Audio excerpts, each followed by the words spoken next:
Shalom, salam berkat dari kami untuk pendengar sekalian. Saat ini pendengar akan diberkati dengan program Hari Ini Harinya Tuhan bagian yang ke-8. Sebuah program rohani tentang doktrin Alkitab yang menolong kita untuk semakin tertanam dalam kebenaran firman dan bertumbuh dalam kemuliaan. Bersama hambanya, Pendeta Gilbert Lumwendong, STH. Banyak orang merasa doktrin Alkitab sebagai sesuatu yang membingungkan. Tetapi tahukah saudara bahwa doktrin Alkitab intinya adalah memahami Alkitab dengan benar, dengan pemahaman yang sistematis, sehingga kita terus dapat tertanam di dalam kebenaran firman, sehingga kita terus bertumbuh di dalam kemuliaan Allah. Buka hati saudara sekalian untuk menerima berkat-berkat firman-Nya hari ini. Pada dasarnya manusia ingin hidup bebas, manusia ingin hidup merdeka, dan hal-hal yang paling tidak disukai oleh manusia yaitu ketika dia diperbudak atau dijadikan hamba. Ada banyak istri-istri yang kecewa dan berkata bahwa ya, suami saya memang memberi saya uang yang cukup, fasilitas hidup yang layak, tetapi dia itu mengekang kemerdekaan saya. Saya itu kayaknya diperbudak sama dia. Ini gak boleh, itu gak boleh. Lama-lama saya rasa terkekang. Saya gak bisa hidup begini terus. Ada suami-suami yang berkata bahwa ya, istri saya sih cantik, istri saya sih pintar, tapi aduh, cemburuannya itu gak karu-karuan. Saya itu gak boleh ini, saya gak boleh itu. Saya itu seperti diperhamba, diperbudak, dikekang kebebasan. Mana bisa saya tahan dalam hidup rumah tangga seperti itu. Nah, saudaraku yang kasih dalam Tuhan, manusia itu gak senang diperbudak, manusia itu gak senang diperhamba, manusia gak senang dikekang. Manusia pada dasarnya senang hidup bebas dan merdeka. Karena dari mulanya Tuhan memang menciptakan manusia untuk hidup bebas dan merdeka. Kenapa? Karena manusia diciptakan segambar dan serupa dengan Allah, sehingga manusia diciptakan untuk berkuasa, manusia diciptakan untuk bebas, manusia diciptakan untuk merdeka. Tapi bebas di sini bukan berarti tidak terkendali. Bebas di sini bukan berarti semau gue, seenak-enaknya, tapi bebas di sini dalam rangka ketaatan kita kepada Tuhan, dalam rangka berjalannya kita di dalam jalan kebenaran dan tidak bisa diperhamba oleh apapun. Maka di situ kita melihat dasar kehidupan yang berkemenangan. Tetapi tahukah saudara, seringkali persoalannya kita diperhamba, diperbudak oleh keinginan daging kita sendiri. Kita diperhamba, diperbudak seringkali bukan oleh manusia di sekitar kita, tapi kita diperbudak, diperhamba oleh daging kita sendiri. Sehingga di tengah-tengah kita pikir kita merdeka, saya bebas, saya bisa buat apa saja sebab istri saya tidak tahu. Tapi sebetulnya kita diperbudak oleh hawa nafsu daging kita. Kita berpikir, oh saya sekarang bebas, bisa buat apa saja. Suami saya udah gak bisa tegur saya lagi. Tapi sebetulnya kau sedang diperbudak oleh kesenangan daging, kesenangan duniawi. Sebagai hambalah kembali, kita mau diingatkan masing-masing, biarlah kita hidup dalam terang kasih Kristus. Kita merdeka dari dosa dan kita tidak diperbudak menjadi hamba-hamba kejahatan. Karena waktu kita diperbudak oleh hamba-hamba kejahatan, maka hidup kita akan penuh dengan air mata dan kesulitan. Tetapi waktu kita berjalan sebagai hamba-hamba Kristus, bebas merdeka oleh kuasa Roh Kudus-Nya. Karena Alkitab berkata, di mana ada Roh Allah, di situ ada kemerdekaan. Dan jika anak itu memerdekakan, kamu benar-benar merdeka. Betul kita ada tantangan, betul kita ada masalah, tetapi kemerdekaan yang Kristus berikan menjadikan kita orang-orang percaya yang berjalan dalam kuasa. Haleluya. Selamat datang dalam program kita hari ini, Harinya Tuhan, sebuah program rohani yang kembali mengingatkan kepada kita betapa pentingnya kita menjadikan firman Tuhan sebagai dasar keseharian hidup kita. Karena selama kita menjadikan firman Tuhan sebagai dasar keseharian hidup kita, langkah-langkah ke depan kita penuh dengan kepastian, berkat, mujizat dan perkara-perkara yang besar. Haleluya. Dan dalam program ini kita sedang bicara tentang hamba-hamba kebinasaan. Nah, ini dua kata yang sangat tidak menyenangkan, hamba dan kebinasaan. Nah, tahukah saudara, kalau kita diperhamba oleh daging, kitalah hamba-hamba kebinasaan.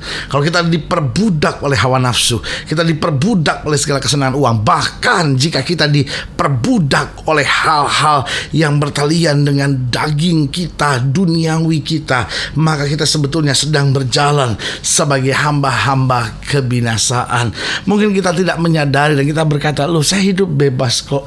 Saya mau pakai narkoba kek, saya mau judi kek, saya mau minum mabuk kek, nggak ada yang bisa larang saya lagi. Betul, tapi engkau sebetulnya diperhamba oleh kebinasaan. Tidak sedikit orang yang merasa bahwa saya bebas, saya orang kaya, saya bisa beli apa saja yang saya mau, saya bisa buat apapun dengan uang saya. Tapi sebetulnya engkau diperbudak oleh uangmu itu, dan akhirnya engkau jadi hamba-hamba kebinasaan. Tetapi waktu kita ada di dalam Kristus, mungkin sebagian orang berkata, wah hidupnya gak enak banget, ini gak boleh, itu gak boleh, diskotik gak boleh, pesta-pesta gak boleh, ini gak boleh, wah sengsara sekali hidupnya. Tapi kita sebetulnya adalah orang-orang yang merdeka dalam roh. Kenapa? Merdeka itu bukan berarti bisa buat apa saja yang kita mau, tapi merdeka itu berarti dapat melakukan apa yang kita mau dan dapat tidak melakukan apa yang kita tidak mau. Tahukah saudara, orang-orang seperti yang hidup dengan narkoba, orang-orang yang hidup dengan seks bebas, dia tidak bisa untuk tidak mengerjakan hal-hal yang dia tidak mau kerjakan. Jadi dia sebetulnya nggak ingin hidup di situ, tapi ketika dia mau keluar dari situ sudah nggak bisa lagi, karena itu jadi jebakan iblis yang menghancurkan kehidupannya.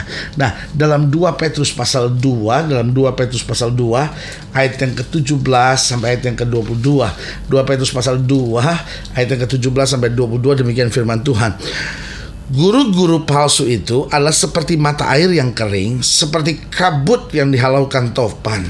Bagi mereka telah tersedia tempat dalam kegelapan yang paling dahsyat, sebab mereka mengucapkan kata-kata yang congkak dan hampa, dan mempergunakan hawa nafsu cabul untuk memikat orang-orang yang baru saja melepaskan diri dari mereka yang hidup dalam kesesatan. Mereka menjanjikan kemerdekaan kepada orang lain, padahal mereka sendiri adalah hamba-hamba kebinasaan. Karena siapa yang dikalahkan orang, ialah hamba orang itu. Sebab jika mereka oleh pengenalan mereka akan Tuhan dan Juru Selamat kita Yesus Kristus telah melepaskan diri dari kecemaran-kecemaran dunia, tapi terlibat lagi di dalamnya, maka akhirnya keadaan mereka lebih buruk daripada yang semula. Karena itu bagi mereka adalah lebih baik jika mereka tidak pernah mengenal jalan kebenaran daripada mengenalnya, tapi kemudian berbalik dari perintah kudus yang disampaikan kepada mereka. Bagi mereka cocok apa yang dikatakan peribahasa yang benar ini: anjing kembali lagi ke muntahnya, dan babi yang mandi kembali lagi ke kubangannya. Nah, saudaraku yang kasih dalam Tuhan, ayat ini keras, ayat ini tegas. Petrus menyampaikannya, lebih baik mereka tidak mengenal jalan kebenaran daripada kemudian mereka kenal, tetapi kemudian mereka tertipu, hancur, dan berbalik kembali kepada kesenangan daging. Dan dengan tegas Petrus berkata, yang seperti ini seperti anjing kembali lagi ke muntahnya, dan babi yang mandi kembali lagi ke kubangannya. Nah, siapakah yang disebut hamba-hamba kebinasaan ini? Kalau saudara lihat, ada beberapa hal penting di sini yang Petrus jelaskan. Yang pertama, pada ayat yang ke-18 dikatakan, sebab mereka mengucapkan kata-kata yang congkak dan hampa dan menggunakan hawa nafsu cabul. Jadi yang pertama, mereka hidup dalam kecongkakan. Tahukah saudara, Allah benci orang-orang sombong, Allah benci orang-orang yang tinggi hati, Allah benci orang-orang yang congkak. Karena orang-orang yang sombong, orang-orang ini gak pernah bisa bertobat. Orang-orang sombong selalu merasa dirinya yang paling baik. Orang-orang sombong merasa dirinya gak perlu Tuhan. Orang-orang sombong merasa kalau saya bisa itu karena kekuatan saya sendiri.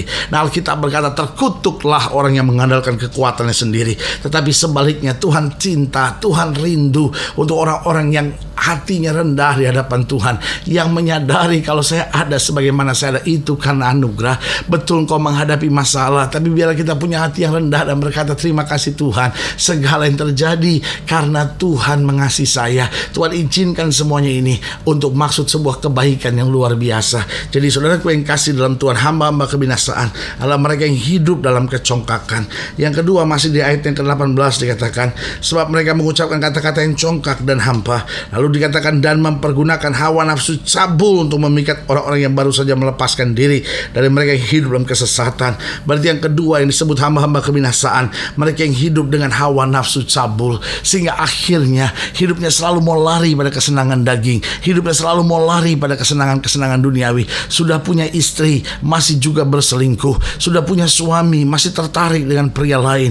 Pikirannya penuh dengan hal-hal cabul. Dia pacaran yang dilakukan hubungan seks sebelum nikah. Karena apa? Karena pikirannya dikuasai oleh cabul. Hidup dengan onani, masturbasi. Kenapa? Pikirannya hanya hal-hal yang cabul. Saudaraku yang kasih dalam Tuhan, sebagai hamba Allah, kembali saya mau ingatkan, orang-orang cabul ini, kata Alkitab, tidak punya tempat dalam kerajaan sorga. Tidak sedikit yang akhirnya pikirannya dikuasai oleh hal cabul, sehingga pakaiannya pun, penampilannya pun selalu berpikir ke arah-arah cabul. Sebagai hamba Allah, kita kembali diingatkan, ayo mari kita bangkit, hidup dalam kemurnian, hidup dalam kesucian, karena kita telah ditebus dan tubuh kita, kata Alkitab, tegas adalah bait Roh Kudus. Jadi mereka yang hidup dalam hamba-hamba kebinasaan, yang pertama hidup dalam kecongkakan, yang kedua hidup dengan hawa nafsu cabul, yang ketiga coba lihat ayat yang ke-20, dikatakan, sebab jika mereka oleh pengenalan mereka akan Tuhan dan Juru Selamat kita Yesus Kristus telah melepaskan diri dari kecemaran-kecemaran dunia, tetapi terlibat lagi di dalamnya, maka akhirnya keadaan mereka lebih buruk daripada yang semula.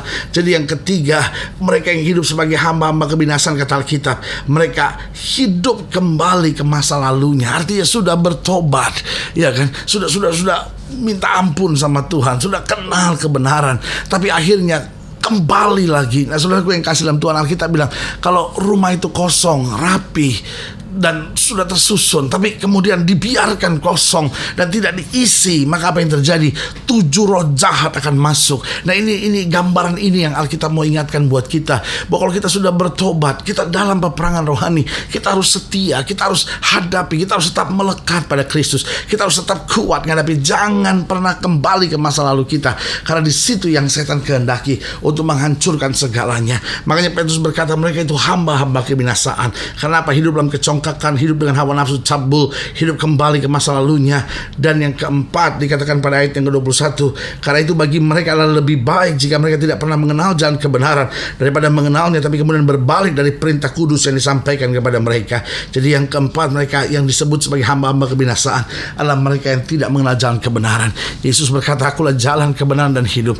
Tidak ada seorang pun yang sampai kepada Bapa jika tidak melalui aku. Artinya, waktu kita menerima Yesus sebagai Tuhan dan Juru Selamat, betul masa lalu kita boleh gelap, tapi waktu kita kembali kepadanya, datang mendekat kepadanya, maka saudaraku yang kasih dalam Tuhan, dari hamba-hamba kebinasaan kita diubahkan menjadi hamba-hamba kebenaran yang berjalan di dalam kemuliaan. Haleluya.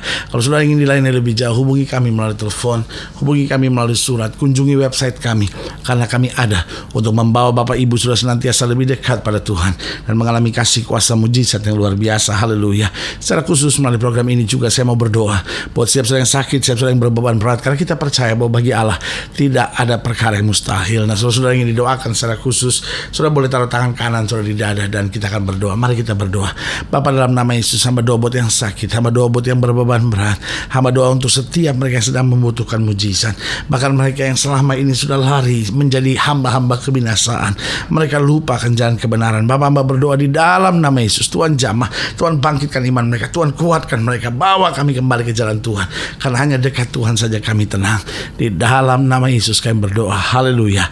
Amin. Saudaraku yang kasih dalam Tuhan, kita sudah berdoa. Ingat, Allah tidak pernah lalai menepati janjinya. Inilah saatnya buat kita untuk bangkit, bersemangat, bersukacita dalam menghadapi segala perkara, karena kita tahu Yesus sumber kemenangan kita, Yesus sumber kekuatan kita, Yesus pembela kita yang tidak pernah mengecewakan kita. Doa saya menyertai saudara. Sampai berjumpa pada program berikut, dan jangan lupa jadikan hari ini harinya Tuhan. Haleluya.